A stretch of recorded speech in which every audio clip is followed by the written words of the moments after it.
Sa video na ito, sinuri natin ang apat na pangunahing Hunter Examiners ng 287th Hunter Exam.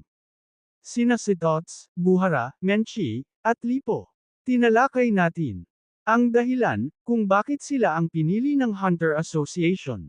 Ang kani-kanilang Hunter Specialization. Ang posibleng Nen-type na bumabagay sa kanilang kakayahan. Makikita natin na ang Hunter Exam ay hindi lamang tungkol sa lakas, kundi sa tibay ng katawan, talino, survival instinct, at mental endurance. Kung fan ka ng Hunter x Hunter, siguradong para sa iyo ang content na ito. Sila ang apat na Hunter Examiners na naatasang gumabay at sumubok sa mga aplikante ng 287th Hunter Exam. Sa unang tingin, simple lamang ang kanilang pagpapakilala mga idol. Ngunit sa likod ng kanilang katauhan, may malalim na dahilan kung bakit sila mismo ang pinili ng Hunter Association upang subukan ang pisikal, mental, at potensyal na kakayahan ng mga gustong maging hunter. Sa video na ito mga idol, aalamin natin kung bakit sina si Tots, Buhara, Menchie, at Lipo ang napiling examiners. Ano ang kanilang mga kakayahan, hunter type, at ang posibleng Nen type, na bumabalot sa kanilang lakas. Simulan natin kay si Tots, ang unang examiner na agad sumubok sa pinaka-basic, ngunit pinakamahirap na aspeto ng pagiging hunter. Ang tibay ng katawan at isipan. Bilang isang ruin hunter, sanay si Tots sa mahabang paglalakbay, walang pahingang paglalakad, at matinding pagod. Ang kanyang exam ay hindi tungkol sa pakikipaglaban, kundi sa disiplina, tiyaga, at determinasyon. Ipinakita niya na hindi sapat ang lakas. Kailangan mong marunong magtiis. Dahil dito, malinaw kung bakit siya ang unang examiner.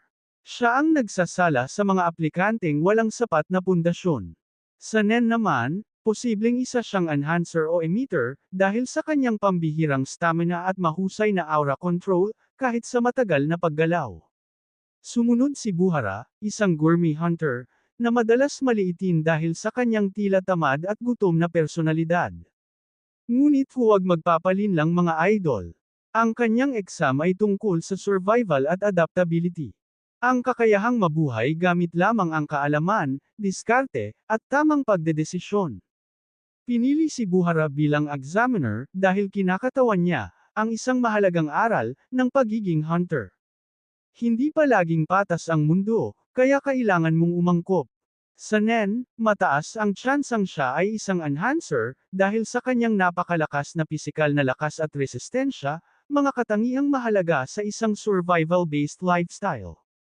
Kasunod si Menchie, ang pinaka-istrikto at pinaka-kontrobersyal sa apat. Isa rin siyang gourmet hunter, ngunit kabaligtaran ni Buhara pagdating sa pamantayan. Para kay Menchie, hindi sapat na may magawa ka. Kailangan mo itong lubos na maunawaan.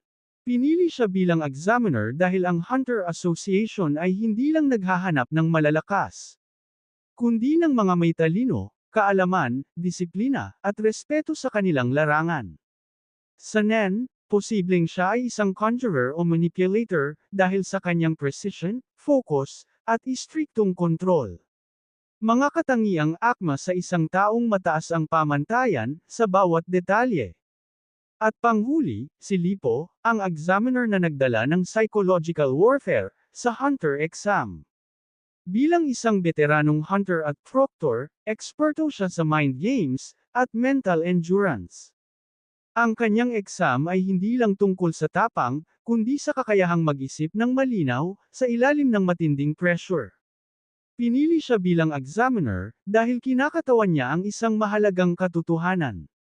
Hindi lahat ng kalaban ay pisikal, at hindi lahat ng panganib ay nakikita. Sa Nen, malaki ang posibilidad na siya ay isang manipulator, dahil sa kanyang kakayahang impluwensyahan ang emosyon, at desisyon ng iba. Mga ka-anime, hindi aksidente na sina si Tots, Buhara, Menchie, at Lipo, ang napiling examiners. Bawat isa ay kumakatawan sa isang mahalagang aspeto, ng pagiging tunay na hunter. Endurance, survival, knowledge, mental strength. Sama-sama, binuo nila ang, mas mahigit isang hunter exam na hindi lang sumusubok ng lakas, kundi ng buong pagkatao. Dito natin makikita na ang Hunter exam ay hindi simpleng pagsubok. Isa itong salamin ng mundo ng hunters, kung saan tanging ang handa sa lahat ng uri ng panganib, ang may karapatang magpatuloy. Kung nagustuhan ninyo ang video na ito mga ka-anime, huwag kalimutang mag-like, mag-subscribe, at i-hit ang notification bell para updated kayo sa ating mga susunod na video. Maraming salamat!